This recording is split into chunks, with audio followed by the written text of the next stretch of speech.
Most hot glass artists, I would say, started working with glass when they saw it being created. The process, I think, seduces a lot of people. It's not every day that you see this sort of cold and rigid material behaving in this very sort of liquid and kind of almost sensual sort of a way, and it changes the whole context of how you look at things. It's physical, it's exciting, it's almost like a sport in some ways. That glass is circulating and convecting inside the furnace before you ever even get your hands on it. It's moving before you touch it. Oftentimes glass is far too spontaneous. You actually have to overcome the element of chance with glass. When I began teaching, I began to try to look at glass from the perspective of someone who had never seen it before in the state of using it as a material. And I remembered that it was something that was so new to me that I didn't think of it as a material. I thought of it more as a substance. I've always been one for kind of extraordinary experience.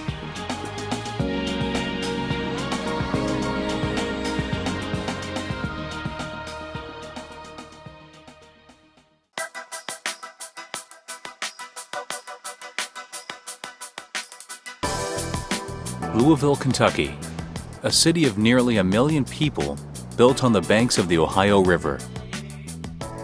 Louisville has been home to glass furnaces and studios since the late 1800s. Here at the corner of First and Main, in the front section of a 7-story parking garage, the next generation of glass artists is learning the tools of the trade. Rhodes is head of the glass program at the University of Louisville, where he spends countless hours in the studio working with students. And even though teaching cuts into his own creative time, it allows him the freedom to make what he wants and not be directed solely by market forces. In his work, he's known for bold, interesting sculpture and his almost exclusive use of black and clear glass in his installations.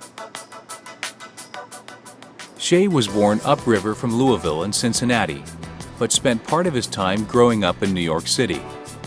This dual view of the world shaped his perspective on life and creativity.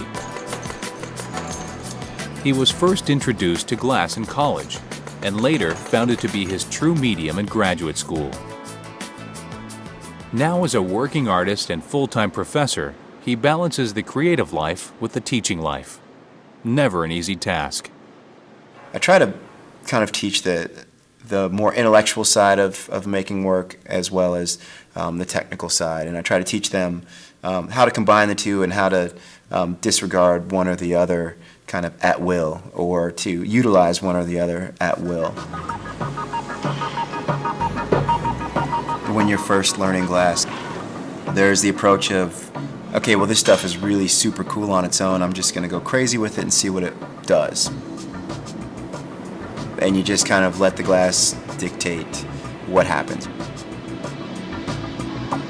It's endless. It's like silly putty, but even cooler.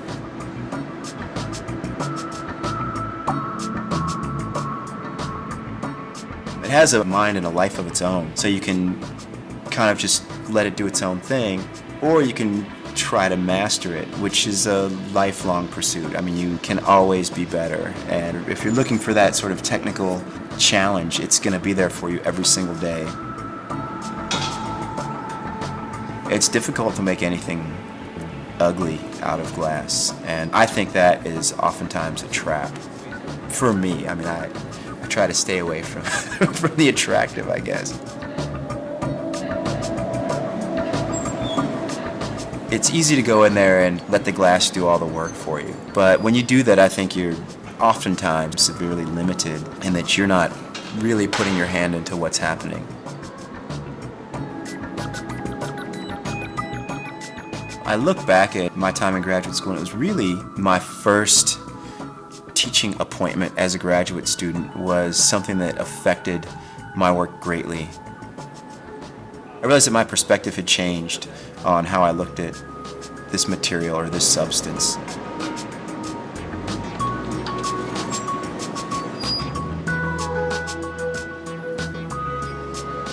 I get inspiration from teaching. You know, you see what people are thinking about.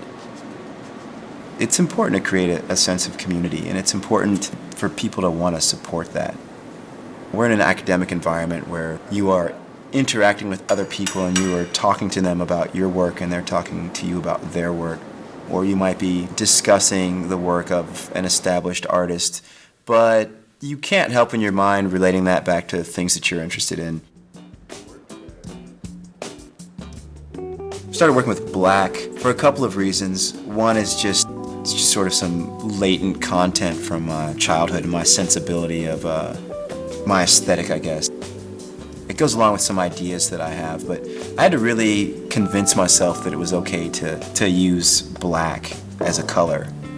I realized not too long ago that I think part of the reason I use black and clear, which sometimes looks white when it's sandblasted, is I like to deal with information and what's really there. I'm more of a form person than I am a surface person, and I think that's because I like to deal with the existence of an object more than its decorative qualities.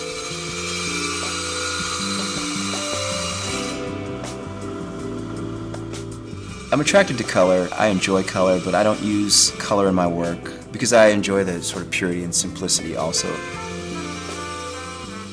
In our world, information is usually presented in black and white. If you think of diagrams, or if you think of the way we talk about newspapers, or whatever it might be, and that's where I guess the term black and white comes from.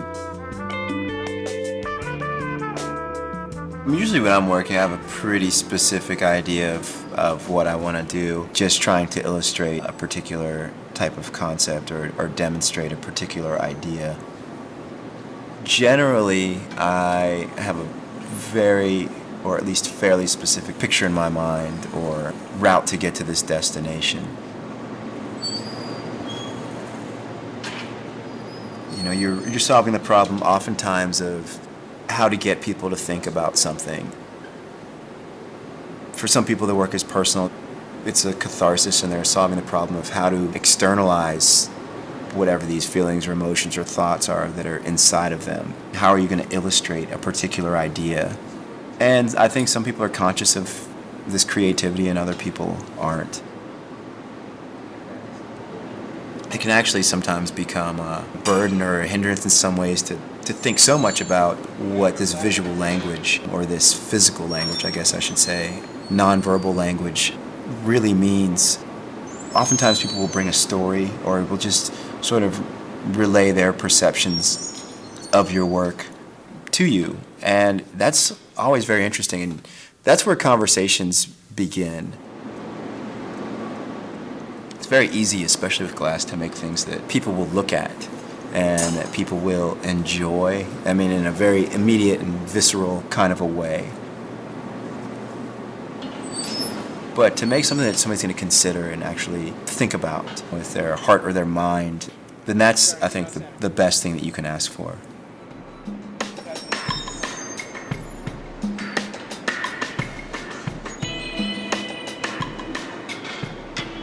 I tend to think about things for a long time, and in little bits and pieces, just sort of constantly. That sort of grows into making work, and maybe that's why it's difficult for me to talk about these flashes of realization.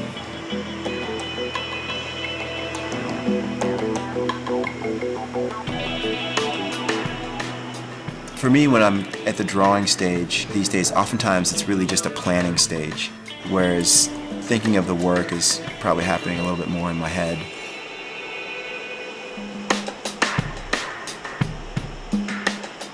Creativity happens in slow time. It's in those moments when your mind is able to rest that your mind is actually working its hardest, meaning that's when your mind is able to sort of be creative.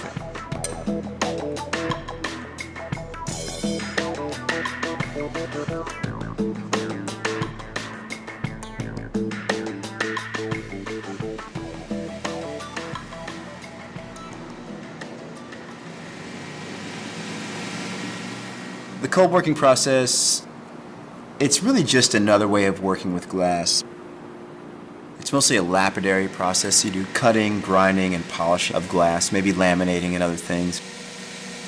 Removing evidence of the hot glass-making process. There are some ends that are just unfinished, and then also changing the shape a little bit and kind of fine-tuning some of the details, cleaning up areas, and just kind of making something a little bit different.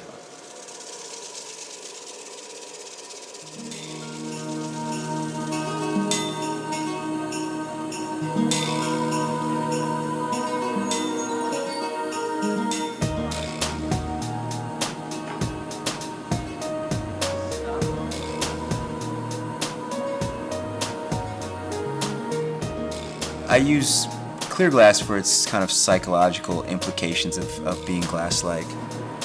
Although clear glass isn't the natural state of glass, I mean, you don't really find truly clear glass existing in nature, and it's not actually the easiest of colors to make.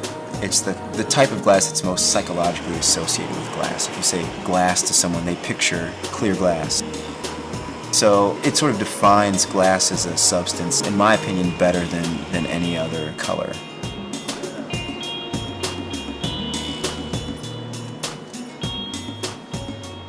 And what I always tell students is these are the two ways of moving forward, of advancing yourself or getting things done. Or you can be very smart or you can work hard.